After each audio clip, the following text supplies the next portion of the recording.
یہ اعلیٰ حضرت نے جو لکھا مسجد کریم میں گھوڑے باندھے، ان کی لید اور پیشاب منبر اطہر پر پڑے.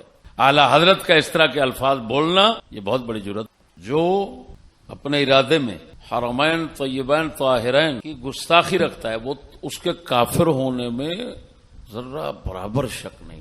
یزید اور اس کی فوج کا مقصد اہل مدینہ کو بٹھانا تھا، اہل مکہ کو بٹھانا تھا. ان کا کچھ تو خون تھا. حرمین طیبین کی طاہرین کی گستاخی توہین ہرگز اس کا مقصد نہیں تھا. تجھے شرم نہیں آتی؟ المحلہ تیری کتاب ہے، اس کے اندر کسی امام سے تھوڑی سی سند ضعیف والی روایت آ جاتی ہے تو کہتا ہے یہ کذاب ہے، یہ دیکھو جھوٹ بول رہا ہے، یہ روایت ہے اس کی فلان ہے فلان ہے. تو امام اعظم کو گالیاں دیتا ہے بدتمیز، تو امام مالک کو دیتا ہے، امام شافعی کو، امام احمد کسی امام کو چھوڑتا نہیں ہے. ایک ایک چھوٹی چھوٹی بات پر تجھے شرم نہیں آئی؟ بکواسی، تو نبی تھا تیری بات پر اعتماد کر لیا جائے کہ 400 سال کا وقفہ ہے، کوئی سند نہیں دی، الزام لگا دیا. اس دور کے مسلمانوں پر شرم نہیں آتی تمہیں کہ سامنے عزتیں لوٹی جا رہی ہیں اور تم جان بچانے کے خوف سے بیٹھے ہوئے ہو؟ آج کا راجپوت ہے، کوئی ہے وہ اپنی بہن بیٹی عزت کے لیے گولیاں مار کے اڑا کے رکھ دیتا ہے، یا مر جاتا ہے، یا مار دیتا ہے، جیلیں کاٹتا ہے، سب کچھ دیکھتے ہیں. یہ ہمارے اسلاف ہیں کہ جن کی عزتوں کے ساتھ یہ اشر ہوتا رہا اور وہ تماشائی بن کر دیکھتے رہے. وہ لعنت پڑے، کچھ تو سوچنا چاہیے کہ کیا منہ سے نکالا جا رہا ہے. ایک یزید کو بدنام کر رہے ہو یا سارے اسلام کو بدنام کر رہے ہو؟ مبسملا و محمدلا و مصلیا و مسلما، اما بعد. سامعین السلام علیکم ورحمۃ اللہ. اعلیٰ حضرت کی بارگاہ میں جو گزارشات کا سلسلہ جاری ہے، آج اعلیٰ حضرت نے جو یہ فرمایا، حرمین طیبین و خود کعبہ معظمہ و روضہ طیبہ کی سخت بے حرمتیاں کی، مسجد کریم میں گھوڑے باندھے، ان کی لید اور پیشاب منبر اطہر پر پڑے، 3 دن مسجد نبی صلی اللہ تعالی علیہ وآلہ وبارک وسلم میں بے اذان 3 دن مسجد نبی صلی اللہ تعالی علیہ وسلم بے اذان و نماز رہی. اولاً گزارش یہ ہے کہ حرمین طیبین، خود کعبہ معظمہ اور روضہ طیبہ، اس کی سخت بے حرمتیاں، ان کو منسوب کرنا یزید کی طرف،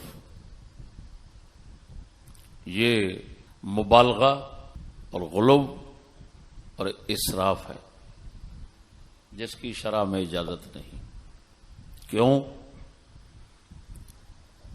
اس پر اتفاق ہے فریقین کا، یزید کی فوج کا، اہل مدینہ کا، اہل مکہ کا، کہ کسی کا مقصد حرمین شریفین کی بے حرمتی، گستاخی، توہین کرنا نہیں تھا.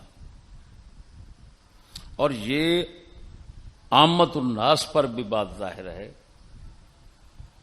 کہ کوئی مسلمان ایسا نہیں سوچے گا جو اپنے ارادے میں حرمین طیبین طاہرین کی گستاخی رکھتا ہے وہ اس کے کافر ہونے میں ذرا برابر شک نہیں.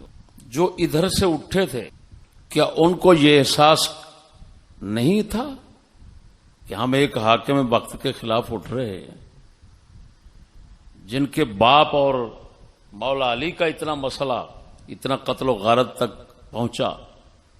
تو یہاں جب ہم اٹھ رہے ہیں تو مدینے میں کیا ہوگا؟ کیا ان کو احساس نہیں ہوا اس چیز کا؟ کیا وہ سمجھتے تھے کہ ہم اپنے گھر میں ذکر و فکر کے لیے جمع ہو رہے ہیں، جہاں ہمیں کچھ نہیں ہوگا، مدینے کو کچھ نہیں ہوگا، مکہ شریف کو کچھ نہیں ہوگا؟ سب علم تھا. تو اولاً سبب وہ بن رہے ہیں. تو کیا کہو گے کہ ان لوگوں کو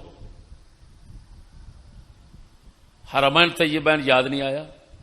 اتنا بڑی توہین، گستاخیوں کا خطرہ ان کو محسوس نہیں ہوا؟ کہو گے؟ جس طرح ادھر نہیں کہنا کہ ان کا مقصد یزید کی فوج کا دفاع تھا، یزید کی فوج کے ساتھ لڑنا تھا، حرمین طیبین کی گستاخی توہین کرنا مقصود ہرگز نہیں تھا. اسی طرح یزید اور اس کی فوج کا مقصد اہل مدینہ کو بٹھانا تھا، اہل مکہ کو بٹھانا تھا. ان کا کچھ تو خون تھا. حرمین طیبین کی طاہرین کی گستاخی توہین ہرگز اس کا مقصد نہیں تھا. ان کو اعلی حضرت کا اس طرح کے الفاظ بولنا یہ بہت بڑی جرات ہے، یہ اسراف ہے، ناانصافی ہے، غلو ہے. ناجائز طور پر جذبات کا شکار ہو کر انصاف کا دامن چھوڑ بیٹھے. یہ جیسا کہ اب آپ آگے سنیں گے. یہاں پر ابتدا میں ہی یہ سناتا چلوں اپنے اس دعوے کی دلیل پر. خلیفہ بن خیاط کی تاریخ میں سند صحیح کے ساتھ یہ آیا ہے کہ جس وقت کعبہ شریف کے احتراق کی مصیبت نازل ہوئی اور وہ آگ سے جل گیا، نظر آتش ہو گیا، کون؟ کعبۃ اللہ. اس وقت شامی شخص ایک بولے، زمزم کے کنارے پر کھڑے ہو کر یہ لفظ ہیں، ہلک الفریقان والذی نفس محمد بیدہ، اللہ کی قسم محمد پاک کی جان جس ذات کے قبضے میں ہے، دونوں فریق ہلاک ہو گئے، یعنی شامی بھی اور مکی بھی. بتاؤ وہ کیوں یہ چیخ چلا کر زور سے یہ آہو بکا کیوں کر رہا ہے بھائی، آہو فریاد کیوں کر رہا ہے کہ دونوں ہی ہلاک ہو گئے؟ اگر وہ جلانے کا مقصد رکھتے تھے، توہین کا مقصد رکھتے تھے، تو پھر یہ کہنے کا کیا مقصد ہے؟ بات نہیں سمجھے. یہ سند موجود ہے خلیفہ بن خیاط کے. یہ میں سناتا ہوں. حدثنا الانصاری محمد بن جعفر ہیں یہ، اور غندر بھی مشہور ہیں. وہ کہتے ہیں حدثنا ابن جریج، وہ کہتے ہیں ابن جریج فسمعت ابن ابی عمار، سب سے کہیں، سب سے قروات ساری. وہ کہتے ہیں یقول نادا رجل من اہل الشام علی ضفۃ زمزم، ضفۃ زمزم، زمزم کے کنارے پر کھڑا ہو کر ایک شامی مرد نے کہا ہلک الفریقان والذی نفس محمد بیدہ. جب بتائیں یہ اگلا پریشان ہو کر شور ڈال رہا ہے، وہ برباد ہو گئے دونوں گھر، تو وہ جلانے کے لیے آئے تھے. افسوس ہے اعلی حضرت پر. اس کے بعد یہ اعلی حضرت نے جو لکھا مسجد کریم میں گھوڑے باندھے، ان کی لید اور پیشاب ممبر اطہر پر پڑے. اب اس کی اصل آپ کو دکھاتا ہوں کیا ہے. یہ دنیا کائنات میں کسی کتاب میں نہیں. کیسی عجیب بات ہے. اس کتاب کا اس بات کا جو اصل اور ماخذ ہے وہ ہے ابن حزم ظاہری کی کتاب اسماء الخلفاء والولاة. یہ ایک رسالہ ہے چھوٹا سا، خلیفوں کے حکام کے نام ہیں اور ان کی تاریخیں ہیں. کتنا عرصہ حکومت کرتے رہی ہے. یہ میرے پاس جوامع السیرت کے نام سے ابن حزم کا مجموعہ ہے، 5 رسالے ہیں اس میں. دار المعارف مصر کا چھپا ہوا ہے، تو اس سے میں آپ کو دکھا رہا ہوں. یہ صرف ایک کتاب ہے، اس کے اندر لفظ موجود ہیں جالت الخیل فی مسجد رسول اللہ صلی اللہ علیہ وسلم وراثت وبالت فی الروضۃ بین القبر والمنبر ولم تصلی جماعۃ فی مسجد النبی صلی اللہ علیہ وسلم ولا كان فی احد حاشا سعید بن مسیب. میں آگے سناتا ہوں، بات سمجھنا. گھوڑے مسجد رسول میں گھومتے رہے، انہوں نے لید کی اور پیشاب کیا روضہ میں قبر و منبر کے درمیان، اور باجماعت نماز نہ بس یہاں پر میں بین قبر والمنبر. یہ ابن حزم ہے. ابن حزم ظاہری، یہ ظاہری یعنی یہ ائمہ کی تقلید نہیں کرتا، خود کو مجتہد ظاہر کرتا ہے. 456 ہجری میں اس کی وفات ہے، یعنی 5ویں صدی کا بندہ ہے. کس صدی کا؟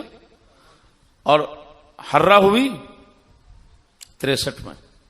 بولو 63 ہجری. 400 سال کا فاصلہ ہو گیا. 400 سال کا فاصلہ ہے، اور حضرت ابن حزم محدث مجتہد مطلق اتنے بے وقوف ہیں کہ کوئی سند نہیں ہے. بس صرف اتنا لکھا ہوا ہے جالت الخیل، بس کوئی پیچھے سند نہیں ہے. بھئی تو بیٹھا ہوا تھا، تجھے وہی آ گئی، تجھے شرم نہیں آتی؟ المحلہ تیری کتاب ہے، اس کے اندر کسی امام سے تھوڑی سی سند ضعیف والی روایت آ جاتی ہے تو کہتا ہے یہ کذاب ہے، یہ دیکھو جھوٹ بول رہا ہے، یہ روایت ہے، یہ فلان ہے فلان ہے. تو امام اعظم کو گالیاں دیتا ہے بدتمیز، تو امام مالک کو دیتا ہے، امام شافعی کو، امام احمد کسی امام کو چھوڑتا نہیں ہے. ایک ایک چھوٹی چھوٹی بات پر تجھے شرم نہیں آئی؟ بکواسی، تو نبی تھا تیری بات پر اعتماد کر لیا جائے کہ 400 سال کا وقفہ ہے، کوئی سند نہیں دی، الزام لگا دیا. اس دور کے مسلمانوں پر شرم نہیں آتی تمہیں؟ افسوس ہے اب زیادہ اعلی حضرت پر. لیکن ان سے پہلے کیا کروں، ابو عبداللہ قرطبی جو صاحب تفسیر ہیں مشہور، امام قرطبی ابو عبداللہ قرطبی، ان کی کتاب ہے التذکرہ. اس کے اندر حضرت نے اسی کمینے پر اعتماد کرتے ہوئے کہہ دیا وقال الامام الحافظ ابو محمد ابن حزم فی المرتبۃ الرابعہ وجالت الخیل. آگے ساری عبارت پیش کر. اللہ اکبر. اعلی حضرت نے یہ جو کچھ لکھا ہے یہ التذکرہ میں آ گیا. ابو عبداللہ قرطبی نے لیا بغیر سوچے سمجھے، کس پر اعتماد کرتے ہوئے؟ اس اندھے پر. آگے اٹھے شیخ محقق، انہوں نے ابو عبداللہ پر اعتماد کر دیا، قرطبی پر لکھ ڈالا جذب القلوب اور مدارج النبوت میں. اب اعلی حضرت نے دیکھا یہ شیخ محقق ہیں تو ان کی اتباع تو فرض ہو گئی، انہوں نے فرض کر لی. چلو جی جو کچھ آیا نکل کر ایسے لکھ دیا جزم و یقین کے ساتھ کہ جیسے ان کے سامنے اعلی حضرت کے سامنے بخاری مسلم صحاح کی اسناد آئی ہیں. بہت افسوس کی بات ہے. پھر یہ تو اس کی حقیقت آ گئی. عجیب بات یہ ہے کہ اعلی حضرت خود ابن حزم کو جو کچھ کہتے ہیں وہ بھی فتاوی رضویہ سے سناتا ہوں. یہ دیکھیں فتاوی رضویہ 15 جلد صفحہ نمبر 365 رسالہ سبحان السبوح میں فرماتے ہیں حضرات مبتدعین کے معلم شفیق ابلیس خبیث علیہ اللعن نے یہ عجز و قدرت کا نیا شگوفہ ان دہلوی بہادر سے پہلے ان کے مقتدا ابن حزم فاسد العزم فاقد الجزم ظاہری المذہب ردی المشرب. واہ حضرت واہ کیا بات. وہابی ہیں نا وہابیوں کا فرماتے ہیں پیشوا اصل میں کیا ان ہے؟ ابن حزم فاسد العزم فاقد الجزم ظاہری المذہب ردی المشرب. یہ ابلیس خبیث نے اس کو بھی سکھایا تھا یہ مذہب ان کے بڑے کو کہ اپنے رب کا ادب و اجلال یک سر پسے پشت ڈال کتاب الملل والنحل میں بک گیا. کیا لفظ بول رہے ہیں اعلی حضرت ابن حزم کے متعلق؟ بک گیا، جس کا حوالہ بڑے جزم سے پیش فرما دیا. اس کے متعلق کیا فرماتے ہیں؟ بک گیا کہ انہ تعالی قادر علی ان یتخذ ولدا اذ لو لم یقدر لکان عاجزا، کہ اللہ تعالی اپنے اولاد بنا سکتا ہے کیونکہ اگر اولاد نہ بنا سکتا ہو تو اللہ تو عاجز بن جائے گا. لا الہ الا اللہ محمد الرسول اللہ. اعلی حضرت آگے او بھائی سیدی عبد الغنی ابو السر رحمہ اللہ کی المطالب الوفیہ عقائد میں کتاب ہے. اس کا حوالہ دیتے ہیں تو فرماتے ہیں فانظر، وہ فرماتے ہیں امام عبد الغنی نابلسی، فانظر اختلال هذا المبتدع، اس بدعتی ابن حزم کی بدحواسی دیکھو، کیف غافل عما يلزم على هذه المقالة الشنيعة من اللوازم التي لا تدخل تحت وهم، وكيف فاته أن العجز إنما يكون لو كان القصور جاء من ناحية القدرة، أما إذا كان لعدم قبول المستحيل تعلق القدرة فلا يتوهم عاقل أن هذا عجز. بدعتی فرماتے ہیں اور بدحواس فرماتے ہیں. کون کیا فرماتے ہیں؟ اور بولو تو صحیح. بدحواسی کی پکی دلیل یہی ہے کہ ایک اتنا بڑی بات جھوٹی اٹھائی بنائی اور اٹھا کر پھینک دیا جناب بڑے اعتماد اور جذب کے ساتھ. اگر حواس قائم ہوتا تو یہ کام نہ کرتا. معلوم ہوا اعلیٰ حضرت نے اور امام عبد الغنی نابلسی نے اس کو جو بد حواس کہا ہے بالکل ٹھیک کہا ہے. اللہ اکبر.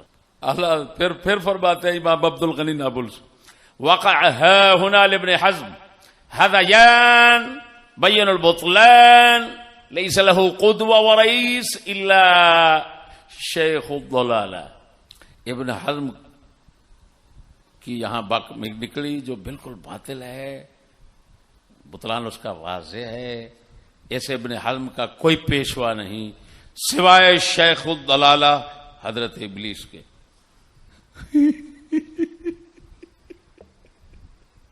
افسوس ہے اعلیٰ حضرت جس کو یہ لقب دے رہے ہیں اس کی بات کو. کیا وہابی اگر ایسی بات، آپ وہابیوں کا پیشوا اس کو کہہ رہے ہیں، وہابی ایسی بات لکھتا تو مانتے، اس کو کیوں مان لیا؟ لا حول ولا قوت الا باللہ. آخری ایک بات اس کی المحلہ سے دکھاتا ہوں. یہ دیکھیں، یہ میرے پاس المحلہ اس کی کتاب ہے. اس کا نام صحیح ہے المحلہ بالہذیانات بالخرافات. ہاں یہ مزین ہے کتاب. یہ دیکھو میرے ہاتھ میں جلد ہے 11، آخری جلد ہے. یہ احمد شاکر جو تھا نا مصری، اس کی تحقیق کے ساتھ چھپی ہوئی. اس کا صفحہ نمبر 409 ہے. کہتا ہے رسول اکرم صلی اللہ علیہ وسلم جب کسی نبی کو گالیاں دیتا ہے تو فقالت طائفہ، مسلمانوں کا ایک گروہ کہتا ہے کہ لیس ذالک کفرن، یہ کفر ہی نہیں ہے. نبیوں کو گالیاں دیتا رہے یہ کفر ہی نہیں ہے. یہ مسلمانوں کا فقہا کا ایک ٹولہ کہتا ہے، فقہا کا.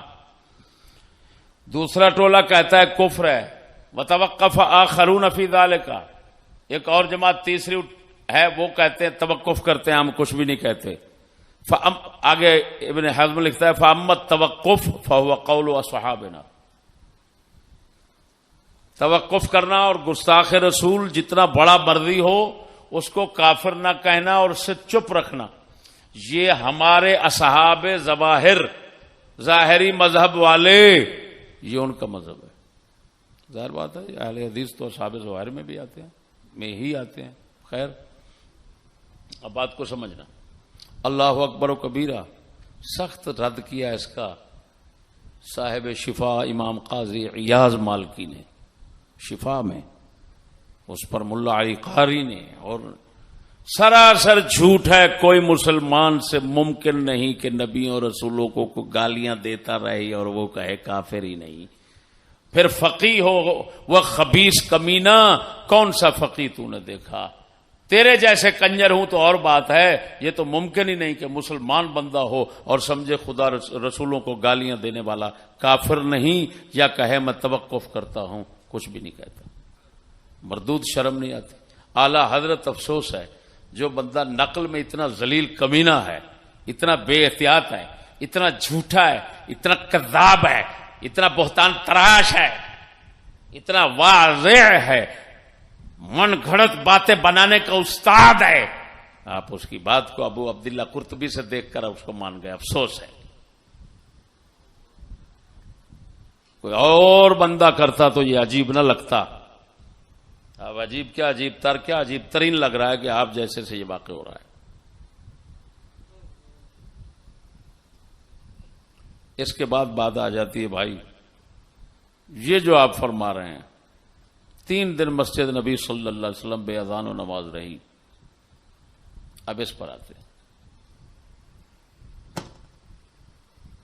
بحمد اللہ تعالی، آپ جس شخص کا بیان سن رہے ہیں ایسے مسائل میں اس نے انتہا کی ہوئی ہے، انتہا، اس کے آگے کلام ہی نہیں ہے انشاءاللہ.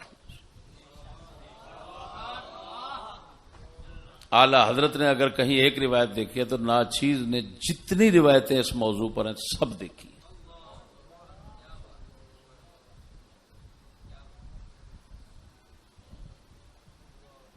اعلی حضرت کی ادھر توجہ نہیں گئی کہ میں تحقیق کروں.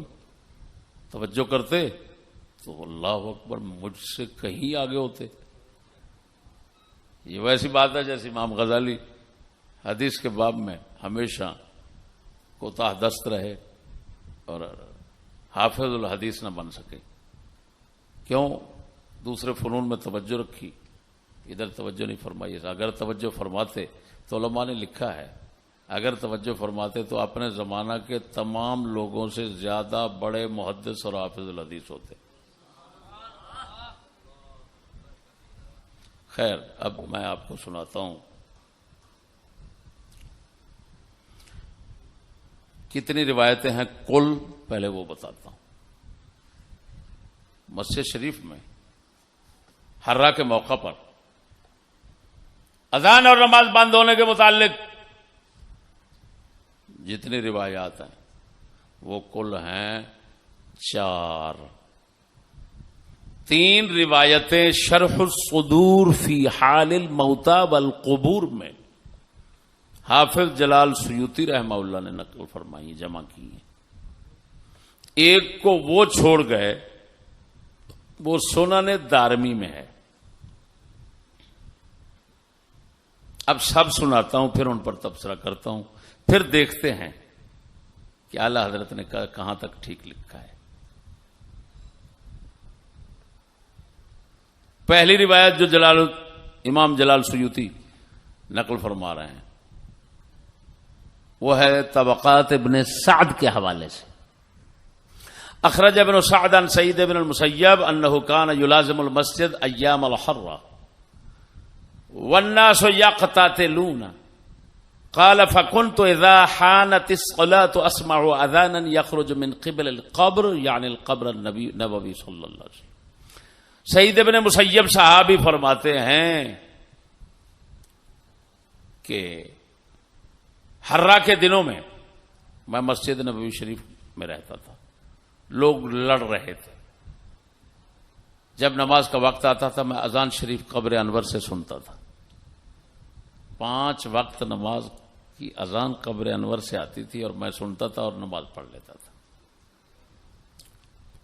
نمبر 2، قال زبیر بن بکار فی اخبار المدینہ. زبیر بن بکار اخبار المدینہ کتاب میں فرماتے ہیں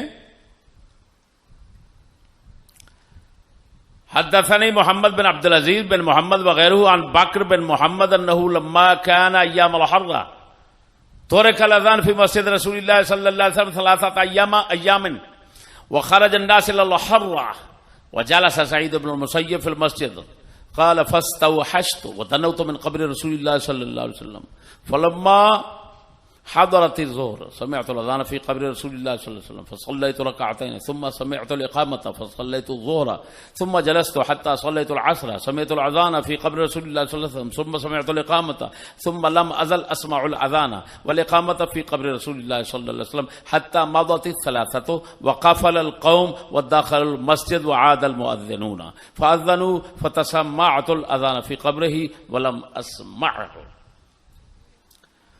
زبیر بن بکر اخبار مدینہ میں فرماتے ہیں کہ جب ایام حرہ میں، حرہ کے دنوں میں اذان مسجد رسول اللہ صلی اللہ علیہ وسلم میں 3 دن متروک ہو گئی، لوگ حرہ کی طرف چلے گئے اور سعید ابن مسیب مسجد میں بیٹھ گئے تو سعید ابن مسیب نے فرمایا میں وحشت محسوس کرتا تھا. میں قبر رسول اللہ کے قریب ہوا، جب ظہر کی نماز کا وقت آیا میں نے اذان قبر انور سے سنی، 2 رکعتیں پڑھی، پھر تکبیر سنی، پھر میں نے ظہر کی نماز پڑھی، پھر بیٹھ گیا، عصر پڑھی، اذان سنی قبر رسول سے، پھر تکبیر سنی، پھر ایسے ہی میں اذان تکبیر سنتا تھا قبر انور سے، یہاں تک کہ 3 دن پورے گزر گئے اور لوگ واپس لوٹ آئے اور مسجد شریف میں داخل ہوئے، مؤذنین حضرات بانگے، وہ لوٹ آئے، انہوں نے اذانیں پڑھیں، میں نے پھر اذان سننے کی قبر انور سے کوشش کی، تسمعت و تکلف، تو فلم اسمعہ، نہ سن سکا۔ یہ دوسری روایت۔ تیسری روایت ابو نعیم کی دلائل النبوت کے حوالے سے ہے، وہ کیا ہے؟ سعید بن مسیب فرماتے ہیں لقد رأیتنی لیالی الحرہ، میں نے اپنے آپ کو حرہ کی راتوں میں دیکھا، وما فی مسجد رسول اللہ صلی اللہ علیہ وسلم غیری، میرے سوا مسجد رسول میں کوئی نہیں تھا، وما یاتی وقت صلاۃ، وقت صلاۃ کوئی بھی نہیں آتا تھا، الا سمعت الاذان من القبر، قبر انور سے اذان سن، ثم اتقدم، پھر میں آگے، ثم فاقیم، تکبیر پڑھتا تھا، بوصلی، اور نماز پڑھتا تھا۔ وَإِنَّ أَهْلَ الشَّامِ، یہ دلائل النبوت کے الفاظ، وَإِنَّ أَهْلَ الشَّامِ يَدْخُلُونَ الْمَسْجِدَ، امام سیوطی نے یہاں مسجد کا لفظ گرا دیا جبکہ دلائل النبوت میں موجود ہے۔ يَدْخُلُونَ الْمَسْجِدَ زمرہ، زمرہ، امام سیوطی نے زمرہ تکرار کے ساتھ ذکر کیا، دلائل النبوت میں ہمارے پر نسخے کے اندر زمرہ ایک بار ہے۔ فَيَقُولُونَ انظُرُوا إِلَى الشَّيْخِ الْمَجْنُونَ، یہ لفظ ہیں دلائل النبوت کے۔ یہاں پر نسخہ جو میرے پاس ہاتھ میں ہے شرح صدور کا، اس کے اندر ہے إِلَى هَذِهِ الشَّيْخِ الْمَجْنُونَ، تو ظاہر بات غلط ہے، هذا اس میں اشارہ مؤنث کا مذکر کے لیے کیسے آئے گا؟ شیخ مجنون تو مذکر ہے، تو الہ ھذا الشیخ المجنون ہونا چاہیے تھا۔ خیر، مقصد یہ ہے، 3 ہو گئی اور چوتھی آ گئی یہ دارمی، سنن دارمی حدیث کی کتاب ہے، یہ باب ہے 15واں باب، باب ما اکرم اللہ تعالی نبیہ بعد موتہ، نبی پاک صلی اللہ علیہ وسلم کو بس وصال کے بعد جو اللہ تعالی نے عزت بخشی، اس کے تحت کی دوسری روایت لا رہے ہیں۔ کان ایام الحرہ لم یؤذن فی مسجد نبی صلی اللہ علیہ وسلم ثلاثا ولم یقم، نہ ایک تکبیر کہی گئی، ولم یبرح سعید بن مسیب من المسجد، سعید بن مسیب مسجد سے ہٹے نہیں، وکان لا یعرف وقت الصلاۃ الا بہمہمۃ یسمعها من قبر النبی صلی اللہ علیہ وسلم، اذان جیسی آواز یعنی آتی تھی تو وہ فذکر معنا۔ اچھا، یہ جتنی روایتیں ہیں ساری کی ساری ضعیف ہیں، پہلے نمبر پر ساری ضعیف ہیں، کوئی نہ کوئی وجہ ضعف سب کے اندر موجود ہے، لیکن اتنا بات ہے کہ یہ ہیں 4 طرق، 4 سند، فیقوی بعضها بعضا، بعض کو قوت بخش رہی ہیں، لہذا مجموعہ ان کا جو مطلب معنی حاصل ہوتا ہے اذان بند ہونے کا اور پھر قبر انور سے اذان آنے کا، سعید بن مسیب کا سننے کا، یہ بالکل صحیح جا بنتا ہے اس۔ لیکن اب تبصرہ کرتے ہیں کہ اذان تو بند ہو گئی، نماز بند ہو گئی ایام حرہ میں، تو کس نے بند کی؟ یہ جو روایات ہیں ان کے الفاظ میں غور فرمائیں۔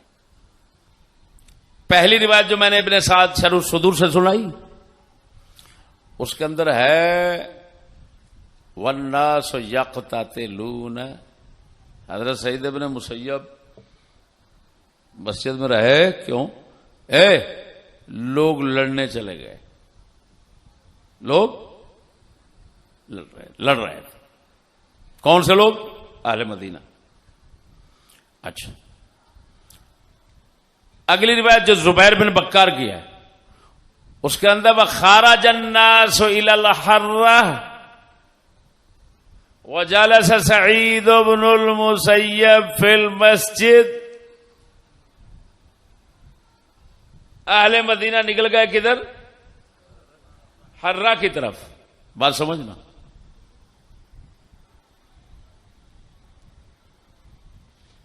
اب یہ بتاؤ کہ نکل کر مسجد نبوی کو چھوڑ کر جان بچا ان کے ساتھ لڑنے کے لیے لڑنے کے ارادے سے حضور کی مسجد کا خیال کس نے چھوڑا؟ یزید نے چھوڑا یا اہل مدینہ نے؟ یار انصاف کرو نا. خارج الناس ہے، لوگ ادھر نکل گئے. کون لوگ؟ اہل مدینہ جنہوں نے نماز پڑھنی تھی یہ نکل گئے. ایک تو یہ کھڑے ہو گیا اس کے خلاف، تو ظاہر بات ہے وہ تو اس نے کرنا تھا. بھائی بغاوت کے وقت جو کچھ کیا جاتا ہے وہ تو اس نے کرنا تھا. اب یہ چلے گئے مسجد شریف کو چھوڑ کر لڑنے کے لیے، تو اولاً ذمہ دار کون بنے؟ سمجھے، انصاف کرو ذرا. اگر یہ احساس ہوتا کہ یار مسجد شریف جو ہے نا اجڑ جائے گی تو اٹھتے ہی نہ. کس نے کہا تھا اٹھو؟ نہ اٹھتے. بڑے بڑے لوگ جو محمد بن حنفیہ جیسے روک رہے تھے، عبداللہ بن عمر جیسے روک رہے تھے، رک جاتے بس. ارے بھائی یہ چلے گئے. یہاں پر ایک اشکال ذہن میں آ رہا ہے، اگر کہو تو بولوں. جیسا کہ آپ نے دیکھا محمد بن حنفیہ شریک نہیں ہوئے اس جنگ میں، عبداللہ بن عمر شریک نہیں ہوئے، آل عبد المطلب ساری کی ساری شریک نہیں ہوئی. تو وہ مسجد وہ تو مدینے میں رہے. جب رہے تو کیا وہ نماز شریف مسجد میں نہیں پڑھتے ہوں گے؟ سچی بات یہ ہے کہ جب یہ تمام چاروں روایتیں ضعیف ہیں اور مقابل میں اتنا بڑا معارض موجود ہے کہ وہ صحابہ تو نماز ظاہر ہے پڑھتے ہوں گے، اگر انہوں نے مسجد کو چھوڑا تو وہ کس مقصد کے لیے چھوڑا؟ بھائی نعوذ باللہ ان کا چھوڑنا تو بنتا ہی نہیں ہے. تو پھر یہ کہنا کہ مسجد میں نماز اذان 3 دن یہ بند ہو گئی. اب کہنا پڑے گا کہ یہ جو ضعیف روایات ہیں اگر انہی کو ٹال دیا جائے تو میرے خیال میں بہتر ہے، اور کہا جائے کہ بالکل نہ کوئی مسجد بند ہوئی نہ نمازیں بند ہوئی. یہ ساری کہانی کسی ملاحم کے بندے نے اٹھائی جوڑی اور وہ ڈال دی اور اس کو بنانے لگا معجزہ حضور کا. حقیقت یہ ہے کہ یہ روایت نہیں بنتی اور نہ ہی معجزہ بنتا ہے، کیونکہ اگر یہ کہتے ہیں پھر اعتراض آئے گا کہ عبداللہ بن عمر جیسے، محمد بن حنفیہ جیسے، مولا علی کا آل عبد المطلب سارے اہل بیت وہ تو شریک نہیں ہوئے. امام زین العابدین کو بھی مسجد نبوی یاد نہیں آئی. لا حول ولا قوت الا باللہ العلی العظیم. چلو نہ رہی بانس نہ بجی بانسری.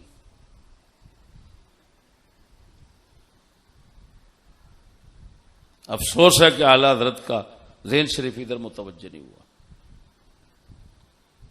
اب مجھے کوئی کہے گا یار دلائل نبوت والے حضور کے معجزات میں لکھ رہے ہیں. دلائل نبوت بیہقی شکر ہے اس سے خالی ہے. دلائل نبوت ابو نعیم کی اس میں ہے اور روایت ضعیف، جس طرح کہ میں نے بتایا ہے. اس میں عبد الحمید آ رہا ہے وہ ضعیف ہے. اب جتنی زبیر بن بکار وغیرہ منقطع معضل، سچی بات یہ ہے منقطع معضل اس سطح کی روایتیں ہیں، لیکن ان کے مقابلے میں یہ جو اشکال ہے بہت بڑا ہے. لہذا ایسی روایات کو لے کر اتنا بڑے امت کے اساطین سلف پر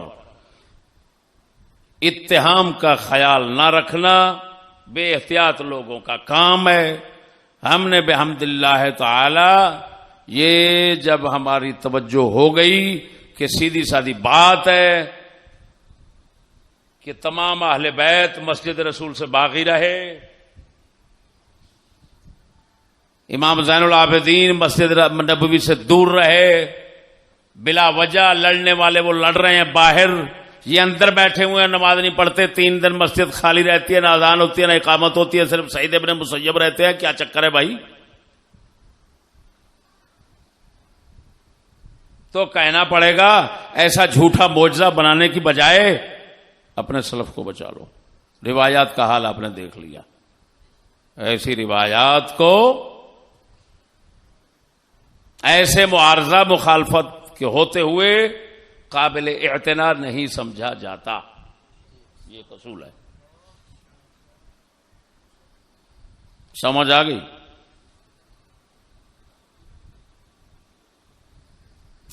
اگلی بات تیسری جو ہے نا، کون سی؟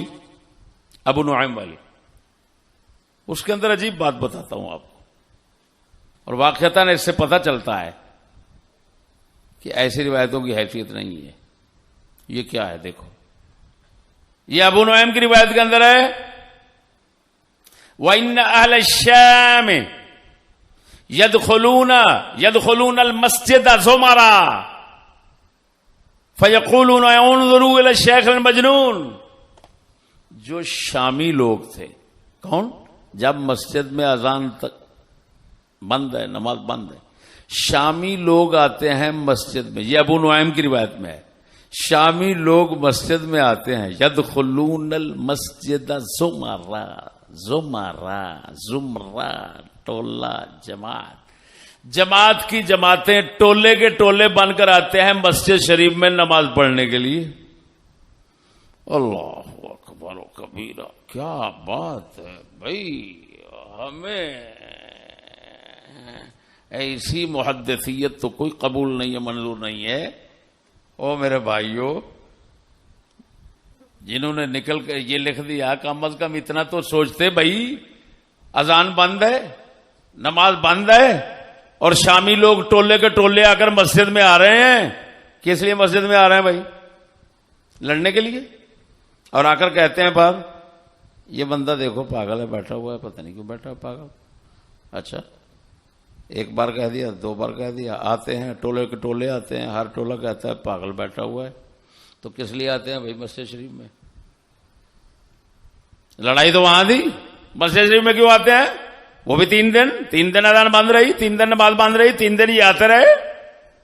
کیا تماشا ہے؟ معلوم ہوا یہ کہانی ہے، کسی نے گھڑی ہے، کوئی حیثیت نہیں، کوئی حقیقت نہیں ہے اس کی. اس کو حضور کا معجزہ نہیں کہہ سکتے، نہ کبھی ایسا کوئی معجزہ ہوا ہے. آپ علیہ السلام کا باقی قبر انور میں آپ کا سراپا معجزہ ہونا اور آپ کے لاکھوں معجزات کا ظاہر ہوتا رہنا، یہ ایک اور بات ہے. لیکن ایسی جھوٹی روایات سے کسی معجزے کو ثابت کرنے کی کوئی ضرورت نہیں ہے. جس وقت کے ہمارے سلف اور اساطین ان پر اتنا بڑا اعتراض آئے جس کا جواب ہی نہ ہو. کیا جواب دو گے امام زین العابدین کو؟ حسین کے بیٹے ہیں. لوگ سناتے ہیں کربل میں انہوں نے نماز نہیں چھوڑی، اور انہوں نے مدینہ شریف میں بیٹھ کر نماز چھوڑ دی رسول اکرم کی مسجد میں. یہ کیا تک بنتا ہے بھائی؟ عبداللہ بن عمر جہاں جہاں حضور صلی اللہ علیہ وسلم کی اونٹنی مبارک بھی بیٹھتی تھی، وہاں پر جا کر اونٹنی بٹھاتے تھے.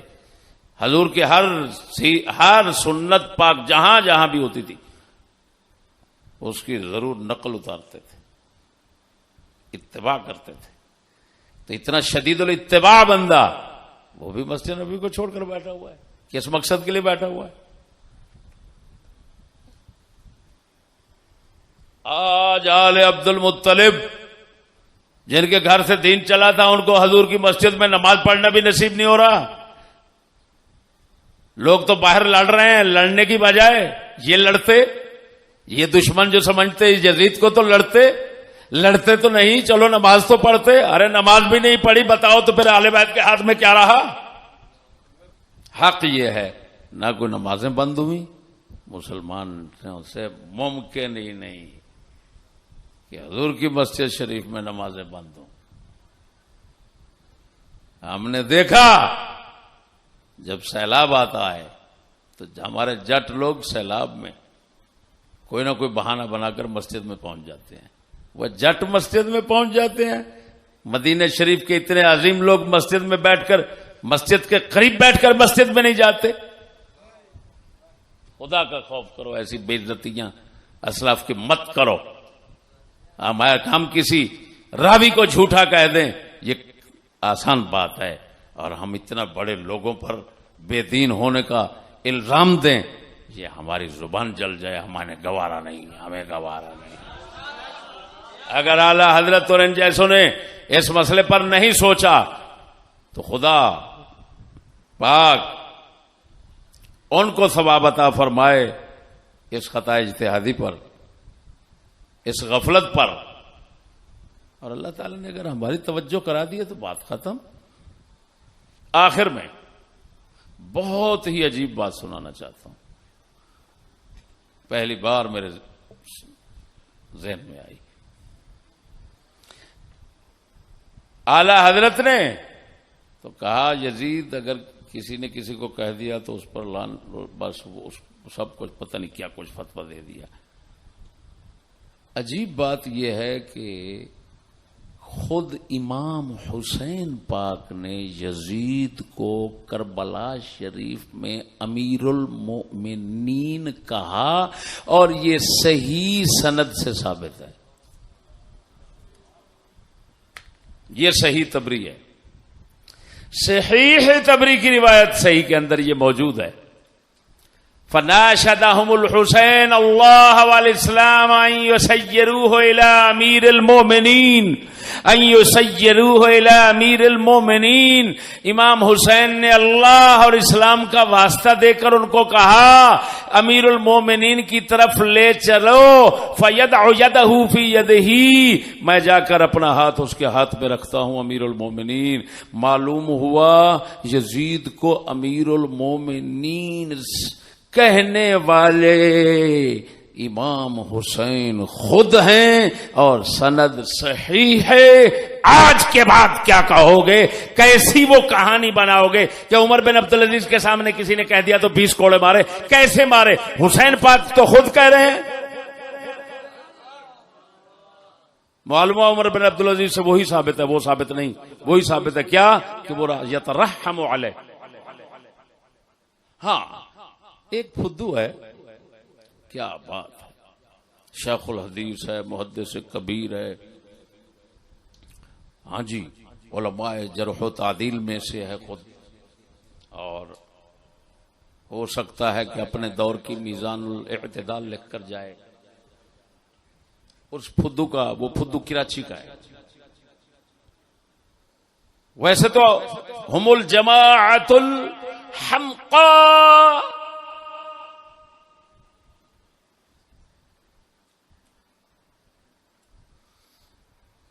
تو وہ کہتا ہے مفتی صاحب حسین بن عبد الرحمن کی اس روایت پر وہ مختلف ہے اور اس میں نکارت ہے۔ اللہ اکبر، کتنا بڑوا اندھا ہے، بہرحال ہوں، کراچی کا ہے وہ، ہاں جی، اور سبز جگہ میں رہتا ہے، بس یہ اشارہ سمجھ جانا۔ تو کہتا ہے اس میں نکارت ہے، اور مردود، تجھے نکارت کا پتہ ہے کسی منکر کی نسل؟ یا ولد المنکر اما تعرف النکارہ؟ حقا لا تعرف النکارت۔ وہ بڑوا نکارت کا مطلب ہوتا ہے ضعیف راوی ثقہ کی مخالفت کرے۔ کس کی؟ ثقہ کی۔ بس اب تو ایسا کر، کربلا کے قصے کے لیے اس روایت کے علاوہ کوئی روایت صحیح ثابت کر دے جس کے روات ثقہ ہوں، کوئی علت نہ ہو، ہر طرح سے صحیح روایت ہو، اور پھر یہ روایت اس کے خلاف ہو، وہ اندھی کا بچہ، یہ روایت اس کے خلاف ہو، تو میں نکارت مان جاؤں گا اور میں چھوڑ دوں گا پڑھانا، ہر شے سب کچھ چھوڑ دوں گا۔ اور اگر تو ساری زندگی خود منکر بن کر کائنات میں پھرتا رہے، منکر اور نکیر قبر کے اندر تجھے جوتے ماریں،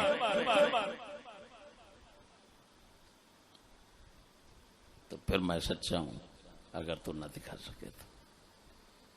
فدو لوگوں کو پاگل بنا ہوا ہے۔ ہماری کتاب آ رہی ہے بیعت، اس کے ساتھ ضمیمہ ہے، ہمارے بھائی ہیں عثمان بھائی، انہوں نے حسین بن عبد الرحمن پر کلام لکھا ہے. اللہ اکبر، میں پورے شرطیہ وثوق سے کہہ رہا ہوں، عرب عجم کہ آج معاصرین جب اس کلام پر مطلع ہوں گے تو کہیں گے کہ اس بندے نے جو تحقیق کا حق ادا کر دیا ہے کائنات میں، اس کے آگے اس مسئلہ میں بولنے کی ذرہ برابر بھی گنجائش نہیں. ہر طرف سے ناطقے بند کر دیے. اختلاط میں اختلاط جو تھا نا، اللہ اکبر، اس اختلاط کو اٹھایا اور لعنت کا طوق بنا کر آج کے محدثین کے گلے میں ڈال دیا. جو سبز چھاؤں میں رہتے ہیں یا ادھر ادھر راول پنڈی کے علاقے میں ایجنسیوں سے جوتے کھاتے ہیں، چتر کھاتے ہیں، ایسے لوگ اٹھا کر لے جاتے ہیں اور ان کی خوب چتراول کرتے ہیں. ایسے محدثین جو ہوتے ہیں نا، کبار محدثین ان کو کہا جاتا ہے، ذہن میں رکھنا. کیا کہا جاتا ہے؟ کبار محدثین. یہ ہے. اللہ تعالی کبار بروزن شرار سے ہمیں بچائے. آخر میں گزارش کرتا چلوں کہ اعلیٰ حضرت کو اگر مسجد شریف کی حرمت اس موقع پر یاد آ گئی تھی تو پھر تھوڑی سی نظر منصور عباسی اور خلیفہ منصور عباسی رحمہ اللہ اور حضرت سید محمد بن عبداللہ رضی اللہ تعالی عنہ، جو خلیفہ منصور عباسی کے دور میں مدینہ شریف میں اٹھے، مدینہ شریف میں چھپے اور پھر مدینہ شریف کے اندر ہی ان کو شہید کیا گیا. ان کے جتنے ساتھی تھے ان کے سر کاٹ کر مدینہ سے سامنے باہر 3 دن اوپر لٹکا دیے گئے. تمام سر خلیفہ منصور عباسی کی طرف سے سیدوں کے ساتھ لڑے، وہ بھی مسجد شریف مدینہ شریف میں لڑے، مدینہ کی تمام بے حرمتیاں کی. اعلی حضرت کے جو ہے نا وہ الفاظ شریف کی مناسب الفاظ بول رہا ہوں، تو ان کا نام کیوں نہیں لیا؟ یہ تاریخ کا موٹا باب ہے، البدایہ والنہایہ میں لکھا ہوا ہے صاحب. کون سے سن میں یہ ہوا تھا؟ خلیفہ منصور عباسی کا یہ سن 145 ہجری میں. اور اس حسن پاک کے اس خاندان مبارک کو، حضرت عبداللہ کو، بڑوں کو، گھر والوں کو، سب کو اٹھایا اور خلیفہ منصور عباسی نے جیل میں ڈال دیا، جہاں نہ کوئی اذان کی آواز جاتی تھی، نہ کوئی روٹی ٹکر ملتا تھا، کچھ بھی نہیں. بھوک پیاس سے تڑپ کر شہید ہوئے. اے لوگوں، بنو امیہ پر آگ برسانے والوں، یہ سادات پر بھی ذرا آگ برساؤ، انہوں نے کام ان سے بھی زیادہ کیا ہے. اب تمہارے ارادے ہمیں معلوم ہو گئے. تو ہم صرف اسلام کے جنہوں نے کام کیے ہیں ان کو ختم کرنا، ان کو بدنام کرنا چاہتے ہو.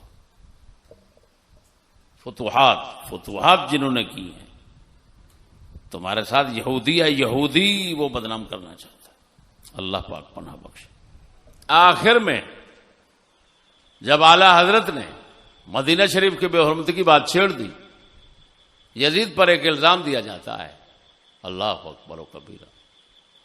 اس نے محرمات کے ساتھ نکاح حلال کر دیا. معاذ اللہ تعالی، لعنت ہو اس پر جس نے یہ جھوٹ بولا کہ یزید نے محرمات، ماں بہن ہر کے ساتھ نکاح جائز کر دیا. لعنت ہے اس پر جس نے یہ بولا، یہ جھوٹ بولا. جو یہاں پر بات سنانے کی حالت کہ 1002 شیزہ کنواریوں کو حمل ٹھہرے ان 3 دنوں میں 1000. میں اس کی حقیقت آپ کے سامنے رکھنا چاہتا ہوں. یہ روایت میرے سامنے پڑھی ہے، یہ دلائل النبوت ہے بیہقی کی.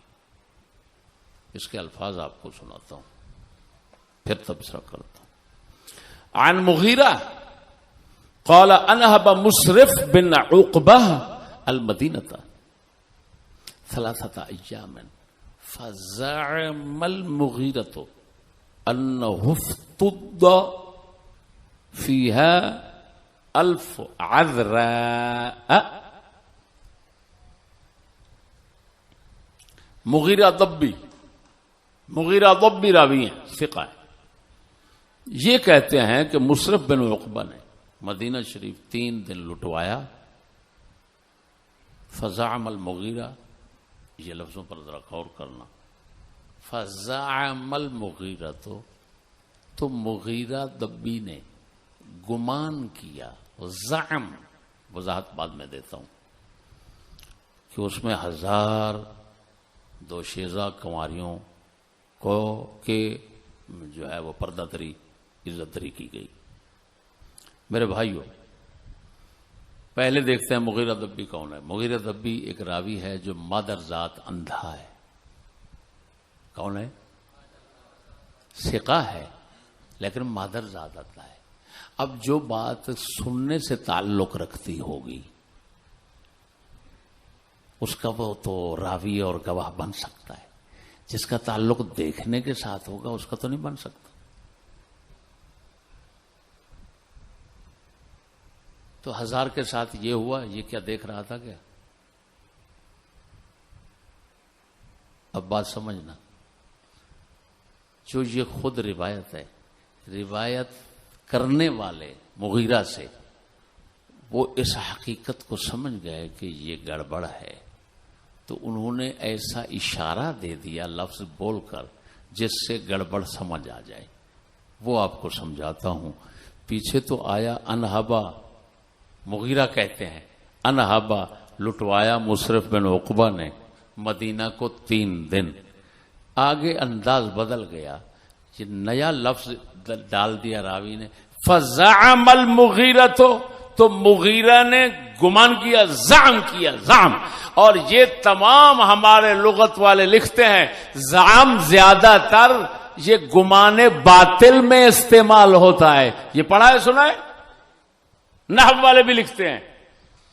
تو اگلے نے زعم کا لفظ یہاں بول کر اشارہ کر دیا کہ مغیرہ ضبی کا یہ گمان باطل ہے. اللہ اکبر، اللہ اکبر. اس کی تائید دیکھو. حدیث کی کتاب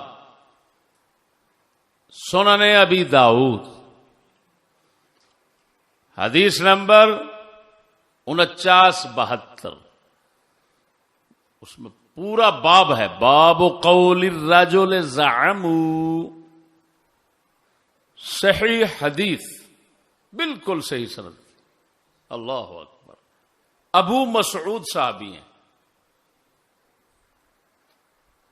انہوں نے یا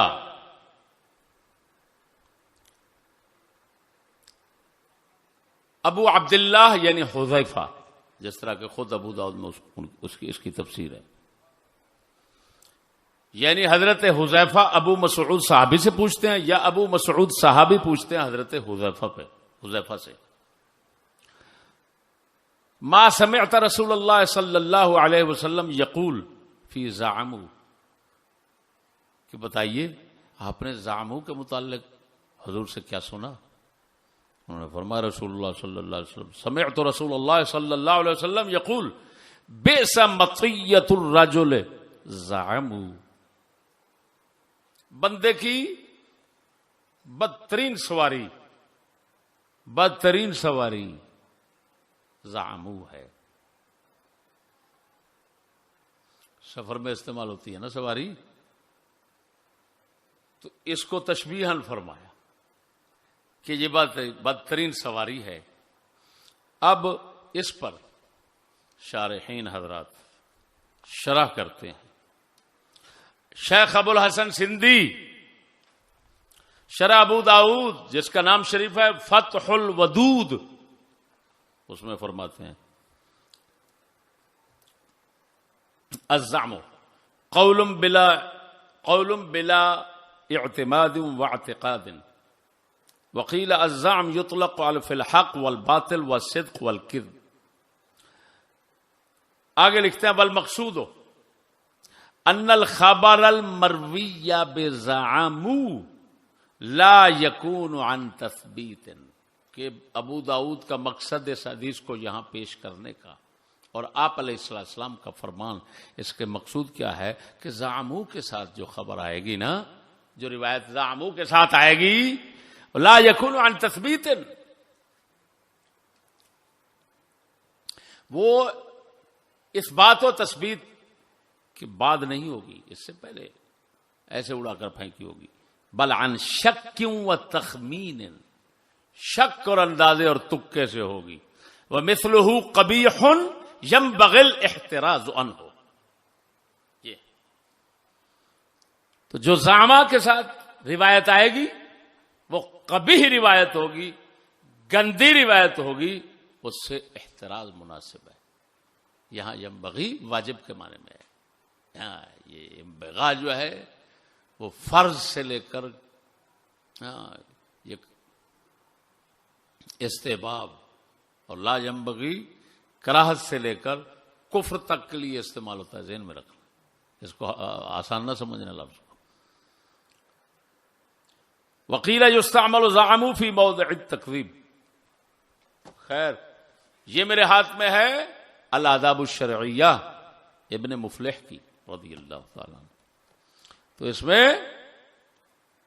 یہی روایت لکھنے کے بعد وہ لکھ رہے ہیں وَإِنَّمَا يُقَالُ زَعَمُوا فِي حَدِيثٍ لَا سَنَدَ لَهُ، جس حدیث کی کوئی سند نہ ہو وہاں پر زعم بولتے ہیں۔ تو میرے بھائیو آگے لکھتے ہیں وَإِنَّمَا يُحْكَى عَنِ الْأَلْسُنِ عَلَى سَبِيلِ الْبَلَاغِ، زبانوں پر چلتی ہو، وہ آگے بیان کر دیتا ہو، وہ آگے بیان کر دیتا ہو، سند سند وغیرہ نہ ہو، ایسی روایت کے لیے زعم بولتے ہیں۔ معلوم ہوا راوی کا یہاں زعم کہنا یہ خود بتا رہا ہے کہ یہ سب جھوٹ بلا سند اور ایک وہمی سی بات ہے، زبانوں پر اڑائی ہوئی افواہ ہے، حقیقت کے ساتھ اس کا کوئی تعلق نہیں ہے۔ اللہ تعالیٰ ایسی کذب بیانیوں سے ہمیں بچانا، محفوظ سچی بتانا۔ اسلام ان باتوں سے بچتا ہے کہ ایسے الزامات اسلام پر دو، کہ ان باتوں سے بچتا ہے جو میں دفاع کر رہا ہوں؟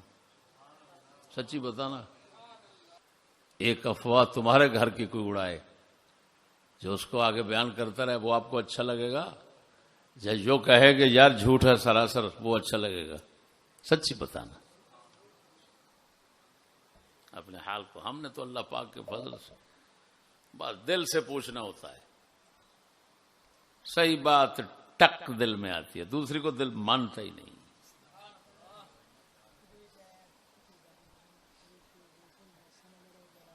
اللہ ہزار سمجھ نہیں آ رہی، اللہ اکبر۔ پھر ابن جوزی وغیرہ ایسے جو کذب بیانیوں کو اٹھاتے ہیں، کیونکہ اب حضرت واعظ تھے اور واعظ 200-400 کوڑ نہ مارے تو کہتے ہیں واعظ نہیں بنتا، تو حضرت واعظ تھے، آپ نے ایسی باتیں پھر ڈال دی۔ حقیقت یہ ہے اوئے 1002 شیزہ کماریوں کی عزت لوٹی گئی، اور حسین کے بیٹے موجود بیٹھے ہیں اور دیکھ رہے ہیں، ان میں سید زادیاں بھی ہیں، ان کی بھی لوٹ لی گئی، اہل بیت ہیں ان کی بھی لوٹ لی گئی، صحابہ کی اولاد ہے ان کی بھی لوٹ لی گئی، فلانا۔ اب ایمان سے بتانا، اگر ہمارے اسلاف ایسے تھے معاذ اللہ، تو پھر تو اسلاف کو ہی سلام کہنا چاہیے کہ سامنے عزتیں لوٹی جا رہی ہیں اور تم جان بچانے کے خوف سے بیٹھے ہوئے ہو۔ آج کا راجپوت ہے، کوئی ہے، کوئی ہے، وہ اپنی بہن بیٹی عزت کے لیے گولیاں مار کے اڑا کے رکھ دیتا ہے، یا مر جاتا ہے، یا مار دیتا ہے، جیلیں کاٹتا ہے، سب کچھ دیکھتے ہیں۔ یہ ہمارے اسلاف ہیں کہ جن کی عزتوں کے ساتھ یہ اشر ہوتا رہا اور وہ تماشائی بن کر دیکھتے رہے۔ وہ لعنت پڑے، کچھ تو سوچنا چاہیے کہ کیا منہ سے نکالا جا رہا ہے۔ ایک یزید کو بدنام کر رہے ہو یا سارے اسلام کو بدنام کر رہے ہو؟ وہ نامراد مرتدل